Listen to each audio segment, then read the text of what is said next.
Okay, good evening. Thanks for joining us here. We really appreciate your being here, and we're really very excited for this conversation and this panel on compensation for the exonerated, a topic that we feel is very important. This is a topic that the Quattrone Center has been involved with for many years, and unfortunately in Pennsylvania, we haven't gotten any better, so we wanted to talk more about it and make sure people understood how important it is. My name is John Hollway. I'm the Executive Director here at the Quattrone Center for the Fair Administration of Justice, and on behalf of the University of Pennsylvania Carey Law School, all my colleagues at the Quattrone Center, let me not only welcome you here, but our three wonderful panelists, and I will let my colleague Marissa Bluestine introduce them.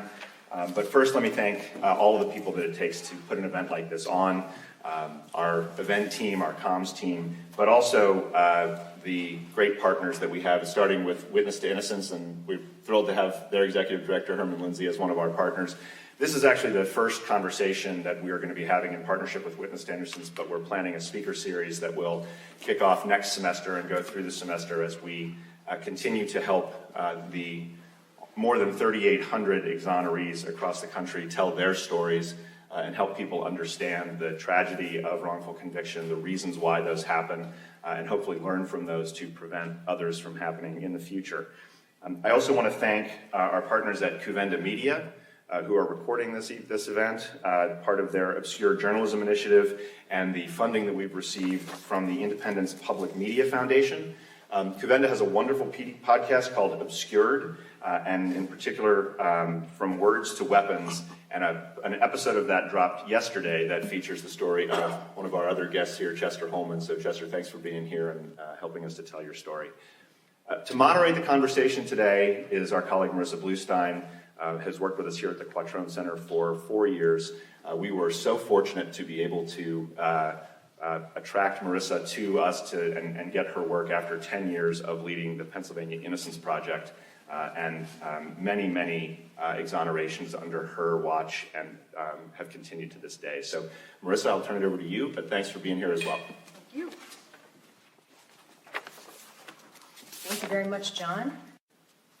Let me make sure.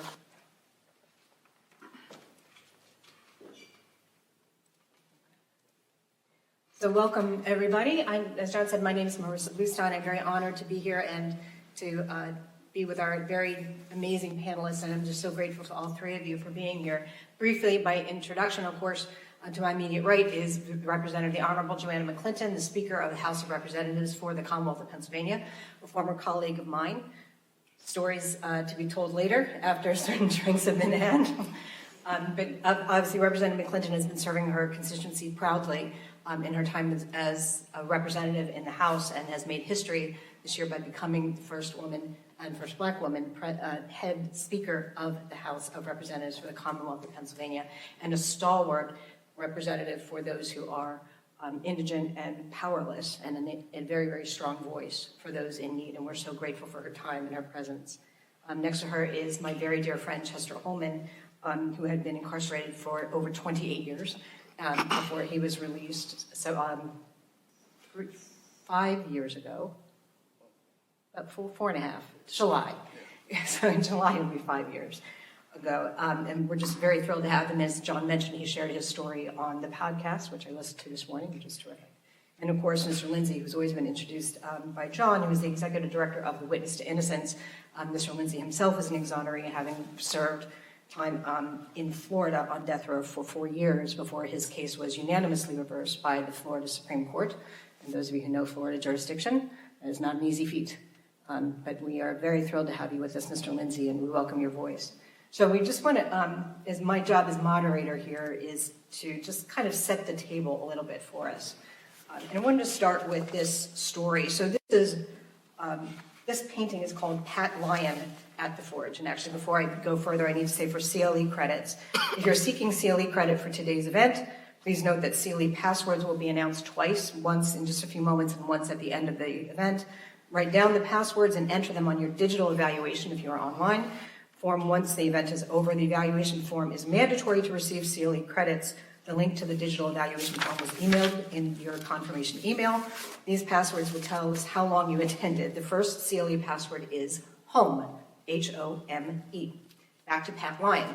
This painting is called Pat Lyon at the Forge. Pat Lyon was a blacksmith and locksmith here in Philadelphia who was accused of stealing over $120,000 at the time in 1795 from the Bank of Pennsylvania in what is Carpenter's Hall, even though he was in Lewis, Delaware at the time. He was arrested and brought into the Walnut Street jail where he was held for 3 months under $150,000 bail. Again, that's in 1795 dollars. He was held for 3 months. He suffered from yellow fever and in what he called squalid conditions, even though the true perpetrator had confessed because they felt that he must have done something since he was the locksmith for Carpenter's Hall at the time. He was released after 3 months and he sued and was awarded $12,000 by a jury. That's about $315,000 in today's terms, which was reduced to $9,000. Reduced to $9,000 before they went back for a retrial. And the man who actually stole the money returned all of the money, except for $2,000, got a governor's pardon, and did not serve a day in jail. Mr. Lyon commissioned this portrait for himself in 1825, and he chose to be represented not by as the gentleman that he had become, but as the humble locksmith and blacksmith, which he had been. And if you pay close attention over his shoulder, the building there, that's actually the Walnut Street Jail. So he wanted that put in to be a reminder of his time. This is Leslie Nurse. She was held in the back room of a Walmart store for about an hour, wrongly accused of shoplifting. They told her to leave, check the monitor, the sheriff's website for a warrant for her arrest. Then she turned herself into the county jail in Mobile. She was held for 4 hours and then released on bond. The charges were pretty soonly dismissed. She sued Walmart for wrongful detention and was granted $2.1 million in punitive damages for 5 hours detention. This is Drew Whitley. Drew Whitley served 18 years in prison for a rape and murder he did not commit. He was released and served, after he had served his time, he died actually sadly just a few years ago, penniless, even though he had served 18 years after conviction, did not receive a dime under compensation from Pennsylvania. His lawsuit was unsuccessful, and of course, as John said, we have no compensation statute here. Just to give you a sense, these are the states that, by the colors, indicate the number of exonerations they have had, and the states with the outlines are states without a wrongful convictions compensation statute. Once again, Pennsylvania is one of the very, very few, even though we have one of the highest numbers of exonerations in the country. The types of compensation that people can get upon release vary. There are 38 states and the District of Columbia that have statutes. They vary widely in terms of the amount of compensation, whether it's capped or not, what other provisions are available. Some require what they call no contribution clauses, meaning the person can't have confessed to the crime, even falsely, or pled guilty in order to receive compensation. Some limit it to DNA only, DNA exonerations only. And some even require a waiver of rights to pursue civil litigation in order to pursue compensation. There are also, of course, civil lawsuits. Chester himself was very successful in his civil lawsuit filed against the state. However, it takes a long time to achieve justice following that, and you'll see in a moment, not always successful. Then some jurisdictions, such as Florida, pursue what they call private bills to the legislature, an option which, by the way, is not available in Pennsylvania. So this is just some information about Pennsylvania and civil suits. Here, as I said, civil suits is really the only manner for seeking compensation in Pennsylvania. Of the 116 exonerees, we have seen 72 filed claims. Of those, there have been 31 awards. So in other words, 27% of all of our exonerees have been compensated in some form. Obviously, the vast majority have not. And finally, money isn't everything. In terms of compensation statutes, it's important to keep in mind that people have needs beyond money. They have needs for healthcare, for education, for housing, for mental health services, for family reunification services, for all kinds of issues that people face when they are coming and trying to return to society. And many of the compensation statutes which exist have some of those provisions in them. Let me just stop the share for a moment. Us? Okay. Now, I'm going to ask, I've asked each of the guests to speak on a particular topic related to compensation and compensating those who have been exonerated. And I'm going to start with Chester. Hi, Chester. So as I said, Chester Hollman served over 28 years in prison for another man's crime. When he came home, it was really to a whole new world. Automatic hand dryers, smartphones, innumerable other alienating developments. Unlike others with whom he was incarcerated who served shorter sentences, Chester had no access to training or education that would have prepared him for coming home. He had, to this new world, for people who are rightly convicted, if you do not know, when they are released, they have access to services. They can get help with employment and education and drug treatment and other issues that they may face. They go through a halfway house, so they're not just released from prison out. Chester got none of those. He got the news of exoneration, I think, the same day you were released, if I'm not mistaken. Not much time to prepare. He had no preparation at all, no way of knowing what he would face. He has described the experience, as you can hear in the podcast, if you listen to it, as having to flip from accepting that he would die in prison to being a free man. So readjusting to freedom has not been easy. He has experienced nightmares, fears, and feeling lost. In the years since his release, Chester was able to receive a sum of compensation and currently works with the Urban League, helping people who are about to leave prison understand the world that they're coming into and what they will face. But Chester, my first question really is to you, which is when you were released, first, how did you orient yourself in that flip from thinking you would die in prison to freedom? And what resources do you think that people who are in that position need in order to be successful? And we had been fighting, like I said, almost 28 years, and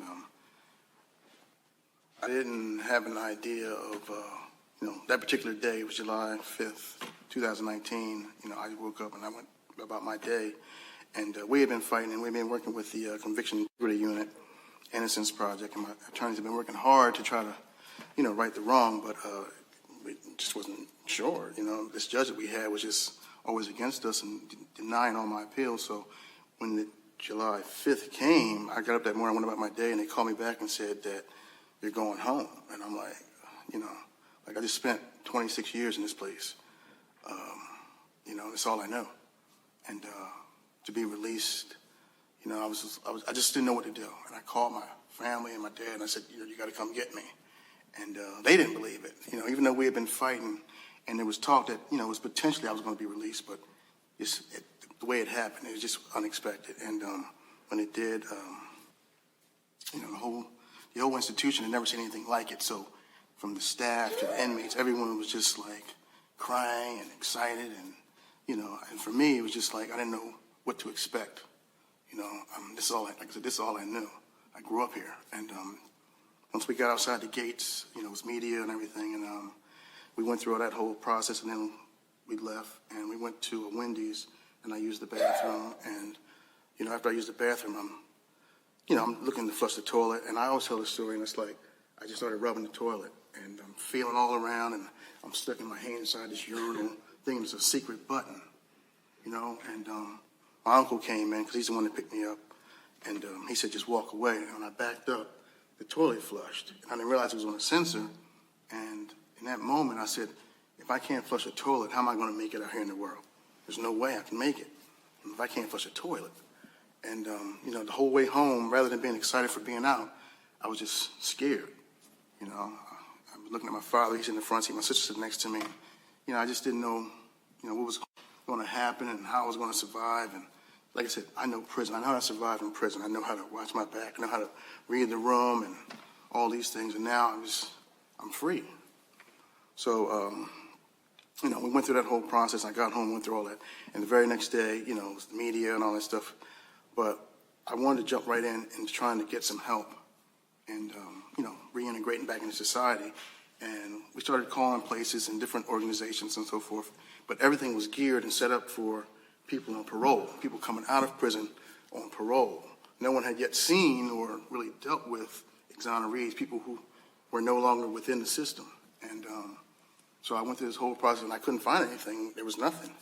And I got a little discouraged, and next thing you know, there was talk about compensation. And like I said, I'm just trying to figure out how to get my life together.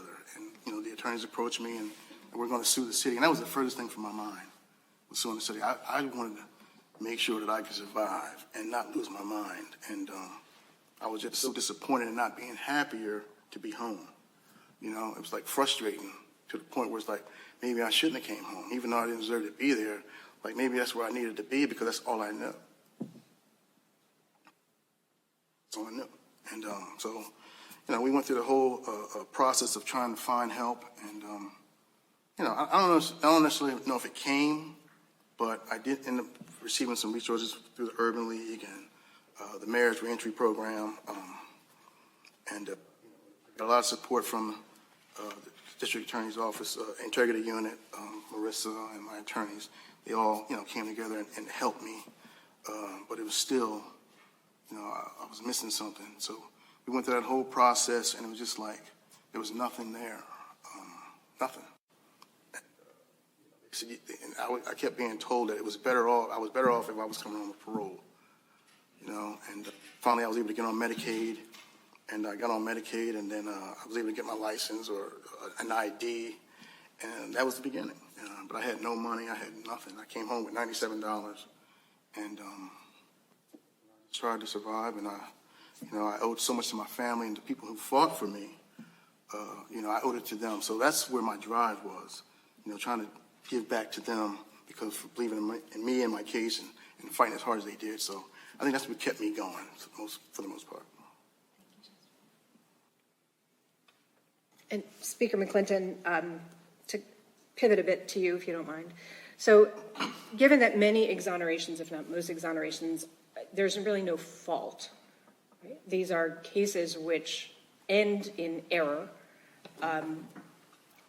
not through intentional misconduct, but maybe a misunderstood science or an eyewitness who just was led to a mistaken identification, not intentionally, but through the bad practices that they were using at the time. But given that there's very often no fault, what role does the state have in compensating people who were wrongly convicted?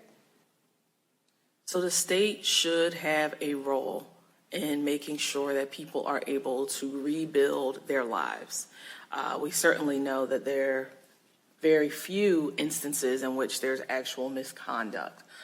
Sometimes there is by law enforcement or by prosecutor, state attorney, but usually there is none.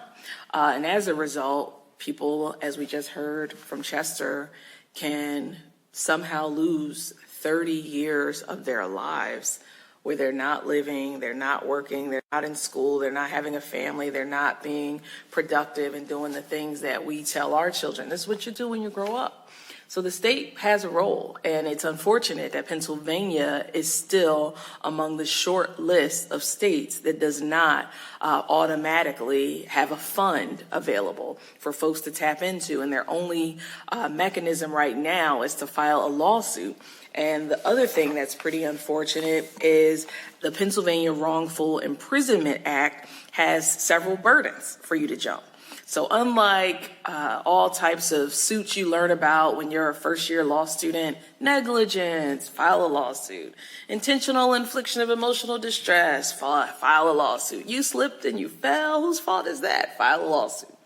When you're wrongfully convicted in the Commonwealth of Pennsylvania and you lose a good chunk of your livelihood to incarceration, then our state currently has eligibility. You've got to meet certain criteria, and you alluded to this a little bit in the introduction, including time that was spent incarcerated, wages that were lost.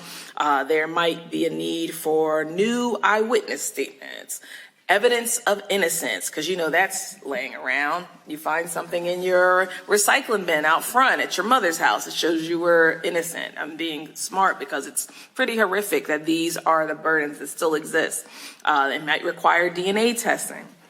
And a claim can be filed with the Pennsylvania Board of Pardons, and the exonerated or exonerees can have legal representation if they choose to, but it's a very complicated process. It's not easy.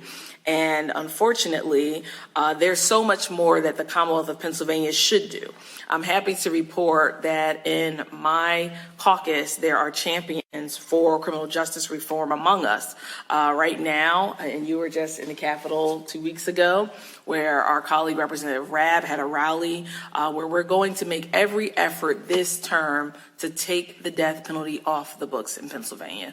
It's been long overdue, and it's been decades since, thank goodness, no one has had to suffer with that penalty, but we shouldn't even have it as part of the law. Representative Rabb has had a bill, I've had a bill, and I gave my bill to Representative Regina Young 2 sessions ago, and she is going to have it on the floor of the House coming up, perhaps at this next voting week.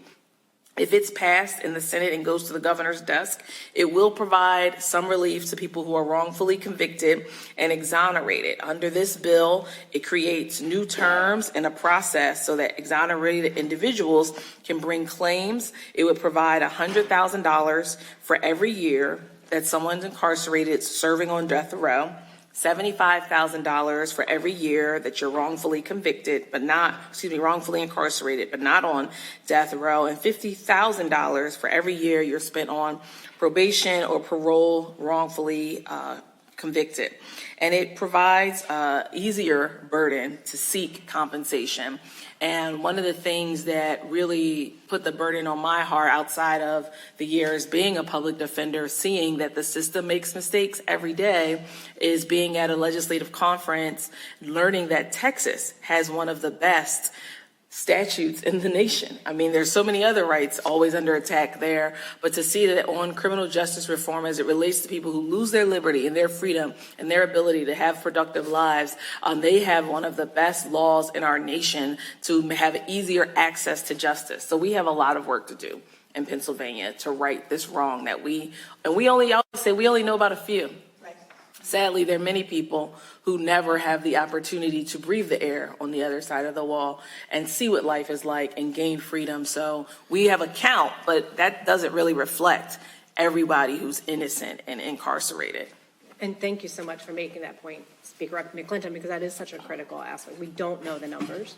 We know the lucky ones, that relatively lucky, that we have been able to identify. We don't know how many are left behind the walls, as you were. So, and just before I briefly turn to Mr. Lindsey, I just want to say to the folks who are gathered here and also on Zoom that, given we have very relatively little time with Speaker McClinton, she's a very busy woman, so we are going to be ending the program at 7. So please get your questions ready, because we can come back and have those questions ready to go. So, Mr. Lindsey, first of all, Adina Thompson says hello. She's on Zoom and she's watching. But as I said before, Mr. Lindsey served almost 4 years on death row in Florida before the Supreme Court threw his conviction out, calling the state's evidence insufficient to convict him of the crime. In his decade plus of freedom, Mr. Lindsey has worked to help others understand the issues faced by death row exonerees and exonerees in particular, with a focus on understanding their mental health needs. According to a recent robust study, exonerees suffer PTSD, post-traumatic stress disorder, at a rate slightly higher than combat soldiers and higher than others who serve in prison as well. As the executive director of Witness to Innocence, Mr. Lindsey selflessly shares his story and trials to help forge change for others in our country. So, Mr. Lindsey, I'm hoping that you could talk to us a bit. We've heard about what the state owes to the exonerated. What does society owe to freed individuals? I mean, in an age of Google, right, it's really not possible to completely walk away from a wrongful conviction. So how does society help provide the care and compensation outside of state law? Repeat that last part. How do they? So what role do we in society have to help provide care and support to people as they leave prison, especially in a state like Pennsylvania where there's no state law to be able to provide those kinds of services? Well, what I want everybody to first understand is that, one, wrongful convictions have different components, but only one component that they have that is in common with every wrongful conviction, and that's the jury got it wrong. The members in society got it wrong. Some didn't want to be there, some didn't, they might have a party, or they just don't want to be in jury duty. People don't understand the importance of jury duty. So every wrongful conviction has the head of wrongdoing, members of society. And one of the things that's been so hard for me is that I've came out and I'm like Chester, I had no conversation. To this day, I still don't have a conversation. Until this day, I still don't have my rights. I have to fight for everything that I want. I have to fight to get the wrongful conviction off my record. For years, they had me in the police system as when you run my tag, it says that I'm out on condition release, parole. It's not saying I was out as an innocent person. So when I'm driving my car and I get the lights behind me, not one police car come behind me. They wait till they get back up and they come out with guns, get out. And I had to suffer this for years and years. And this comes to the concept of people in society. We are in society. I don't feel society owed me nothing. I don't feel anyone owed me anything. I feel like I'm thankful for what happened to me because I believe that God took me through what he took me through to come out to be a voice. I'm a chosen individual that God chose to be a voice. So I had to go through that. But I do understand that society still judge me. Society, I try to go get just the other day I got denied life insurance because that murder is still on my record. I got denied an Airbnb account. You know, I used to go apply for jobs. For 14 years, I didn't have a job. Until last year, October, I took this job with Witness to Innocence. I couldn't get a job because even though I go show, quote, the unanimous the unanimous Supreme Court verdict, something that has never happened in the history of Florida where all 7 judges ruled I shouldn't have never even been convicted. I could show this to individuals and corporations, and they still would just like, no, we don't want to take that chance. And then the hurting part of it is that, well, they didn't have enough evidence, so maybe you did it. You know, it's so much negative, and it comes from society. It's not, I don't blame the state attorney's office. I don't blame the police department. You know, so we have some bad apples in every thing that we have. But as society, what I feel that society need to do is wake up. We need to stop getting involved in things when it happens to us or to our loved ones or to our friends. We need to get active and understand what's going on. Give our legislators the support they need to change the law to make it what it feels like. Do you know how it feels? You know you've been wrongfully convicted. You want to go file for a compensation, but you have to prove you're innocent first. I mean, do you know the obstacles that we have to go through to get things done? And it's like a hurting feeling that is imaginable. But I think that it's not a matter of what society owes. I think it's a matter of what we need to do as members of society. Thank you. And thank you for correcting my question. I appreciate that. Speaker McClinton, I think the first couple questions are to you. One is simply what can be done by citizens to support the bills that you mentioned. And the other is asking whether you feel there's an analogy to people who are seeking compensation for wrongful conviction and people who seek compensation for workers' injuries, that under workers' compensation laws, and in fact, I can share that Governor Wolf had a similar viewpoint when he was in the governor's mansion, that we should have a system that was more similar to the workers' compensation setup as opposed to a more tort-based. So I don't know if that's been part of the discussion in this, and if you can address that. If not, that's okay, but wanted to just give you that opportunity. Yes, thank you. So I'll start with the first one. All of us have a role. All of us are voters, and we have people serving us in the state Senate, in the state House. I know prior to getting a job working for my senator, I did not know intimately who my representative was, so don't feel bad if you don't at the moment. But once I personally started working in state government under the state capitol, I got to observe that decisions made there, although it seems very far away and not really ever as a headline on our newspapers or on our news, the decisions made there affect us in every way. So I encourage you, wherever you live, to reach out to your representative. If you're in southeastern Pennsylvania watching this or here, 70.org has a very easy tool to find your local representatives and the ones who are in Harrisburg. Send an email. Many times you think, oh, that doesn't matter, but for at least the state reps, it comes right to us. It doesn't go to 10 other staff members. Other people could be copied on it, but it comes to our accounts. So send an email, call our office, figure out a way to use your voice. Maybe come up to the state capitol if time permits. If it doesn't, don't worry. Your state senator or your representative, they have an office near where you live. And once again, you might not have ever been there. In my case, I walked past many times, didn't know what was there, because I was going to the L to go downtown to 1441 Sansom Street. Why would I be engaging with my state rep? For what? What was the goal? What did I need? I didn't need anything, so I never went into the office. But there are offices in your community. Reach out, let them know that this is important, because I can say when those emails come or even mail in the office, the district office or the state capitol, and I see the addresses, 59 such and such, I'm like, oh, that's around the corner for me. Like, those are my voters. These are my constituents. So it doesn't fall on deaf ears. And then on the second part, there is some discussion on what's the best approach and where can we get to common ground, because the thing that we have experienced thus far since I've had the gavel almost 8 months now is that we've passed, I'd like to think, 180 fabulous pieces of legislation, but in the state Senate, they've returned less than 10%. Yes. So that being said, we have to determine what's the appetite on bipartisanship to get these from thoughts and fights and righteous movements to changes in our policy.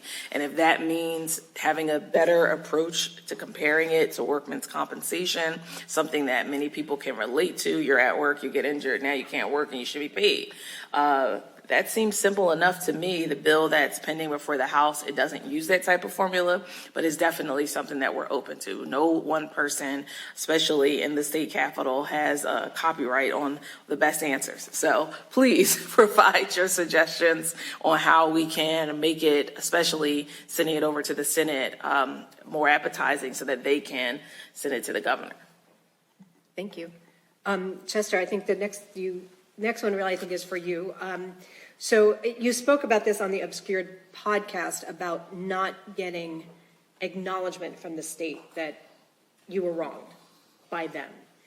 And I don't know if you're comfortable, or Mr. Lindsey, if you're comfortable speaking to what that means to you. That it's one thing to get a check, but it's something else for somebody to say, we're sorry, and we acknowledge what you've been through. Yeah, before we started the road down, towards litigation against the city, I had spoken to the lawyers and I said, that they started throwing numbers out and, the process of what we're going to have to go through. And my whole thing was, at that time, I was like, it's not about money, my mother died in this process, my grandparents, people I love most, career, everything that before going to prison, I was in college, I was studying criminal justice. And all these things were just like taken away. So I didn't know how you could put a value or a number on that. So compensation was like the furthest thing from my mind. What I wanted was, and I pressed my lawyers to get the city to apologize publicly, just like they put my name and my picture on the news and front paper. And I was plastered. My grandfather, I'm the third. I'm Chester, I'm the third. My grandfather is a Baptist minister in the tri-state area, was very well known. And with me being labeled as this murderer, it was everywhere. And what it did to him and his name and my name, and it was just like, so my whole thing was, I didn't care about the money. Until they can keep the money, I'll withdraw the lawsuit if we can just get them to come out and publicly say what had been done. And my lawyers were like, that's not how it works. He said, in order to make the state really feel this, or the city really feel this, you have to make them pay. And, we went through the whole process, and, I didn't think there was any number that you could really place on a person's life. I said, what is my life really valued at? 10 million, 20 million. And I didn't really care, honestly, about what the number was. I wanted, justice in the form of just the way they took my life, to give it back publicly. And even though I was awarded almost $10 million, And, you know, even with that being said, after the fact, the city behind closed doors, a lot of people don't know, the city solicitor, he did apologize to me behind closed doors. But I wanted it publicly, but, you know, they didn't want to do that, and the mayor didn't want to do so. Because behind closed doors, these things happen. And, you know, I settled for that. But, you know, I just want to say it real fast as to what he was saying about the compensation. Even though I've been given, like I said, I was given $9.8 million, my life is still no different. You know, it's like, even though I have all this, I have a nice house and I have these cars, and I'm still treated the same way as if I didn't have the money. You know, I'm rubbing elbows with, you know, rich people and so forth, but they still see me as, you know, that's how I'm made to feel. You know, because the stigma of being in prison for 28 years is still on me. You know, this is what they think that I am. You know, this is who they see, opposed to the person that's been wrongfully convicted and then now exonerated. So what I did was, you know, just to make myself feel good, I put in to purchase a gun. And I said, let me see how this goes through. And it went through, and I was approved, and they, you know, went through that whole process, and I was given, you know, I bought it legally. And I said, now I know I'm free, because I know what I got if I wasn't free. And just to do that, just to make myself, you know, remind myself that I am really, truly free, I did that. And, you know, it's a process. So you're not alone. You say, you know, compensation, having the money isn't all it's cracked up to be. I mean, it's helped me. It's allowed me to get the best therapist. I'm in therapy every week. I have the best therapist and so forth. But at the same time, you know, without that, I wonder where my life would be. I don't know, Ms. Lindsey, if you have thoughts to add to that, but there was also a question specifically for you, which is about what's referred to as the clean hands provision on the compensation law in Florida. And if you could explain to us what that means, because I think it relates very much to what Chester was just talking about. Actually, back in, I'm very well familiar with that. Actually, back in, I think it was 2017, the compensation bill was introduced. The reason most people didn't get compensation was because in Florida, if you had a prior conviction, any conviction, even if it don't have anything to do with what you was wrongfully convicted of, you could have did it 10 years ago. Have any conviction, you were not qualified for compensation. In 2017, I was speaking in front of the Senate, and one of the senators and I asked, I talk blunt, so I asked the senator, I say, well, how can y'all expect us to have a clean hands when y'all don't have a clean hands? I am a victim of the state. And, you know, one of the most powerful Republicans there took it personal. And he said, you know what, Mr. Lindsey is right. So they moved to take the clean hand out, but unfortunately, a lot of people don't understand how hard it is in the legislation. You know, where one person, luckily we got a good person over here that determines what bills will be said, but the House Speaker can tell what bills hit that floor and which ones don't. Right. And we have one that's down there that do not want to entertain anything that deal with the death penalty. So anything dealing with compensation with the death penalty, he don't want to entertain it. So he decided that only way that he'll let the bill go through if they put certain crimes in there. So if you had been convicted of a robbery before or whatever. So in other words, it's saying that it makes it easier for the state to take people that's been convicted of a felon and wrongfully convict them, and there's no consequences behind them. So we do still have a couple questions on Zoom, but just realized I forgot to ask here in the hall if there are questions that people have, to go ahead and raise a hand. Okay. Then there's a question then in the chat about, and again, I think this is for Speaker McClinton, is if you know whether the current proposal has been modeled off of any existing successful state laws. And I would point out also that Kansas, I think, is one of the more recent states to pass a wrongful conviction statute, obviously a very conservative jurisdiction, but a statute which has been held out as a model for others by the Innocence Project, I think the Pennsylvania Innocence Project and others, for its simplicity and its ability to really get to the heart without overcomplicating the matter. So, but I don't know if the current legislation, if you're aware, Madam Speaker, has been modeled after a particular state, or if you're more about trying to accomplish objectives, I guess. So it's the latter. It's more about trying to accomplish the objective of removing some of the hurdles that exist. As was said, people can access compensation, but you do still have too many burdens to be able to get your claim heard, trying to show that you're actually innocent, how difficult that is, and so many other things. So it's more for the immediate. It's not modeled after the Kansas statute you're referencing, and I would have to check in with our Innocence Project to see, I know they're supportive, but what the better bill would be so that it's something we can work on in the long term. I always like to look at the challenges with our criminal justice system and the progress as it totally being a marathon, not at all a one around the lap sprint.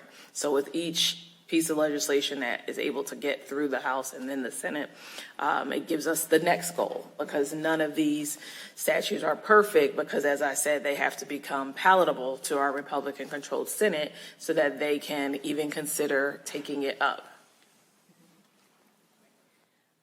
And I think one of the proposals that, or part of the proposals that is in the bill currently and is in the Kansas bill, Nevada, and others, is this implementation of services upon release, right? And I think, Chester, you spoke to this so eloquently before about what it would have meant to you to be able to have had access to mental health treatment or to assistance with housing or being on the state health care plan, which is part of the proposal here. And I know, Mr. Lindsey, do you see that around the country of other states trying to, that it's not just about money, that there are other aspects that should be incorporated as well? Yes, but I'd like to jump back 1 minute. Go right ahead. Something about the bills that people must understand. A lot of times when we're into this legislation and we're trying to push bills, you know what they mostly go by? Data. They go by polls in their areas. And if the more we can let the legislation in your area know that it's okay to set up a bill that will really compensate these guys. You know, a bill to say, okay, the death penalty needs to go away.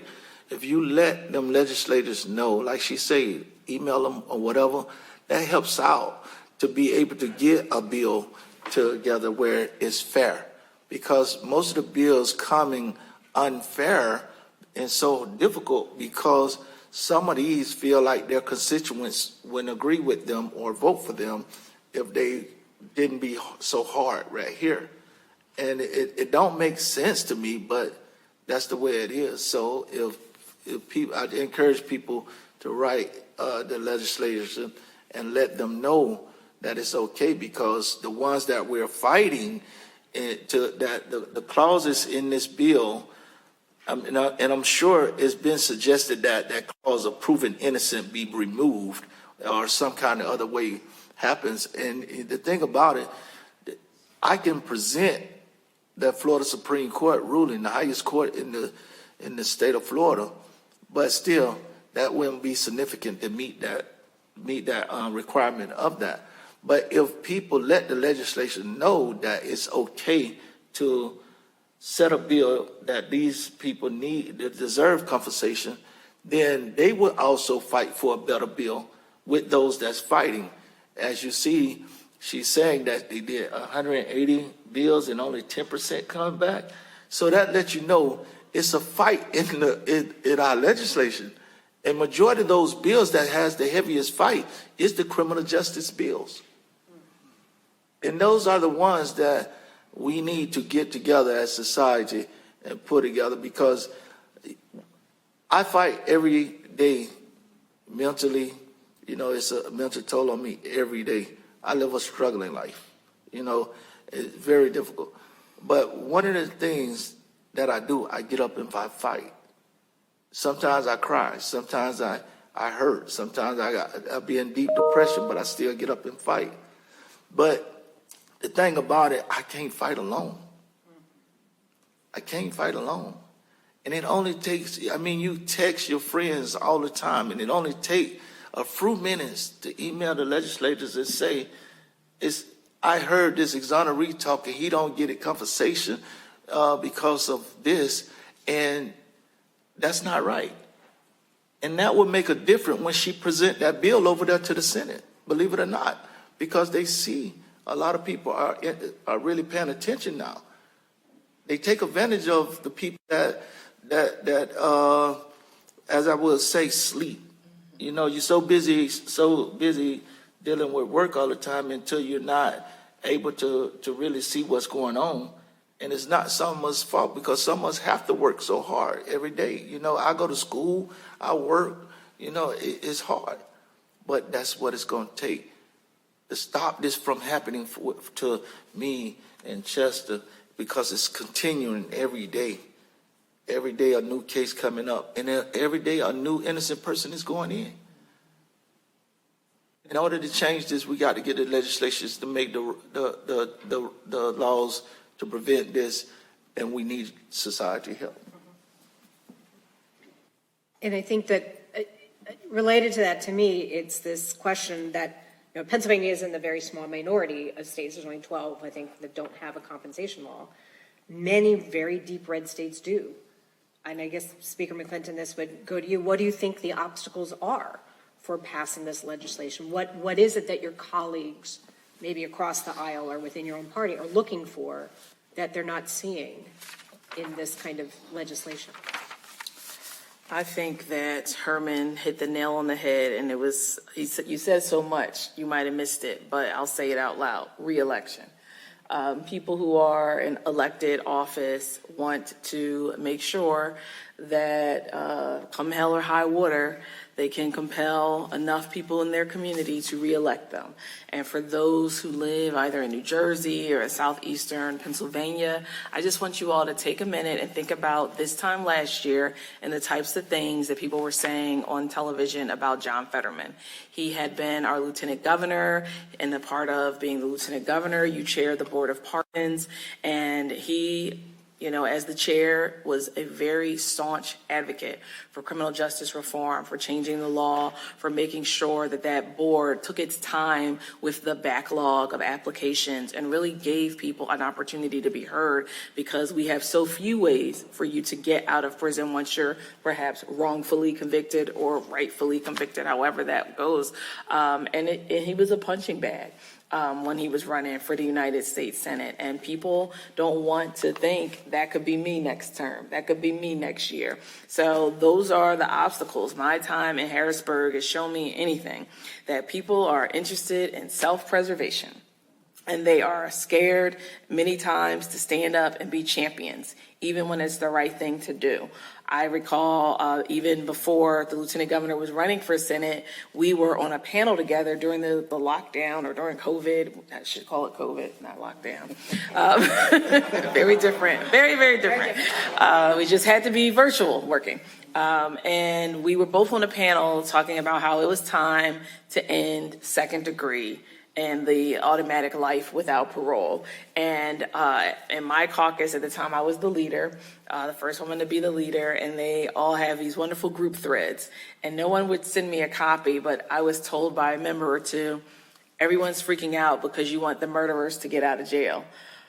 And you're supposedly speaking for all of us. And in some of our communities, our constituents don't want murderers to get out of jail. And I said, well, let's start with second degree. How about we define that? Because second degree murder in Pennsylvania, you're not the murderer. Interestingly enough, it's an odd way the words are written in our crimes code, but you are unfortunately convicted as being a co-conspirator to the felony that you were trying to commit, whether that was a robbery, a carjacking, who knows. But you actually did not kill anybody. That's the irony. But, there's a group of colleagues who get a vote to choose me to be their leader next term or not, saying, what's she talking about? Why is she out here, on an issue that we don't support? And she's supposed to speak for all of us. She's not just speaking for West Philly anymore. So people don't always want to deal with that fire, that criticism. And because of the interest of, especially in like a place like Pennsylvania, where locally and state, there's no limits to how many terms you can serve.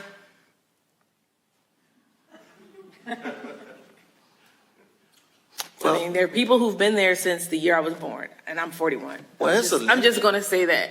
It's a limit every 2 years or 4 years. No, I'm saying you're it's a limit. It's what the society, Correct. society that goes back to, the prosecutors. We complain about how the prosecutors make misconduct and the police chiefs that make conduct, but they're the ones that's getting voted in. Yes, please. So if you're asking a question, please, there's a button on your microphone. If you just hold that down, see the green button, green light, and go right ahead. Good evening. My name is Huntley Palmer. Let me first thank all the panelists. I have two questions, actually. In light of what Mr. Hollman and Mr. Lindsey have said in terms of their experiences, and gentlemen, let me say this. I'm a former federal prosecutor. I'm over 15 years, both in the U.S. Attorney's Office in District of Columbia and the Section Chief U.S. Attorney's Office here. And I participated, this is the second program I participated in because I think it's important for us to have an open mind as to what I try to accomplish when I was a prosecutor as being fair and just. And wrongful conviction is a problem, as far as I'm concerned. But listening to you guys, clear to me, one thing I want to say to you, Representative McClinton, listening to these gentlemen and seeing the emotion that they're displaying tonight and the commitment they're displaying to this effort, in terms of trying to move legislation forward, it's going to help exonerees. Should your bill include not just financial compensation, but automatically no dollar going to these individuals? That's a challenge. But therapy. I hear both these gentlemen saying therapy is important to them. So state-provided therapy to help them in this transition seems to me should be no one should oppose that. It seems to me. I would urge you to consider that be part of any benefit that should be allowed to someone who's exonerated when they're wrongfully convicted. I can't imagine any legislator having an objection to the state providing therapy to assist people transition back to the public sector after being wrongfully convicted. And just to you, gentlemen, I'm curious, because I'm thinking about accountability here. I'm curious if you can recall from your convictions, was it a result of, I would consider almost perjured testimony, misidentification? What led to your conviction, if you can recall? Is the individual misidentifying you, saying you were at the scene of the crime? I'm curious as to how that came about. And in your exoneration, what part in that testimony being pulled back influenced your exoneration? I'm just going to hop in for just a moment as moderator here to see that we really only have about 3 minutes left. So I'm going to ask Speaker McClinton to respond to the question before. And for those who are on Zoom for the CLE credit, the second word for CLE credit is justice. The second word is justice. So Speaker McClinton, if you could potentially address, and then we will be out of time, but I'm sure that we'll have time to speak together later as we mingle. So thank you. Yeah, so I definitely want to, on this one, actually yield my time because I think that it is more compelling to hear from these gentlemen. And I wrote down the suggestion, and I'm going to take that back to my colleague as we work on the bill because you're right. People focus on, Medicaid, but what types of services are available and how are you getting the treatment necessary to, as Wesley said, to fight every day. And that comes through getting a full wraparound and support. And the fact that exonerees are the only contingency of women and men leaving state correctional institutions that have zero support. Zero. Absolutely none. It's good luck. Sorry about what happened. I mean, it's outrageous. So thank you for that suggestion, but please. Right, we have just a very brief answer to the question. In regards to my fight, I guess the police file. I'll just say the police file, which we don't have access to. We try to get I'll just say this: the same evidence that allowed my exoneration to go forth was there for 28 years, but because we didn't have access to the police file, it sat, and I just spent 28 years. But once we were able to get access to that, what they found in there was that the same night of the crime, there had been calls made pointing them to the people that did it. But they had already started to present, put this case together against myself. And I guess, they just buried that evidence. And like I said, it wasn't until Larry Krasner took over and he allowed us, access to the files. And that's when they found in there. And then it just kind of blew things wide open after that. And the police file is very important. If we wouldn't have got access to that, I'd probably be in my 32nd year now, right now. Mine's very quick, is that mine was on a jailhouse informant who, for 12 years, according to the police investigation, for 12 years, he claimed he never knew anything about this case. Back in, I was arrested 12 years later for one. That incident happened in 1994. I was arrested in 2006. It was testimony and statements that was given that he admitted to someone else that he was the one that killed the person in the pawn shop. But during the police investigation for 12 years of the cold case, he kept denying it.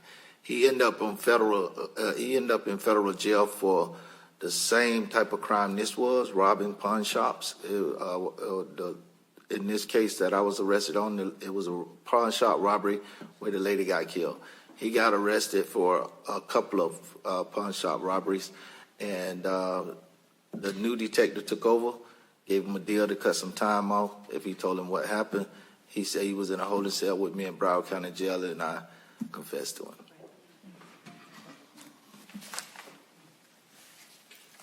Well, thank you very much for sharing your stories. Thank you for the question, and to those online for your questions.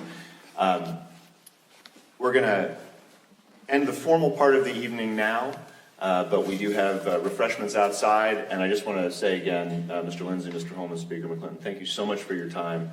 There is no substitute for hearing your stories from you and understanding the troubles and challenges that you face in your role. And thank you for fighting the fight that you do, all three of you, every day.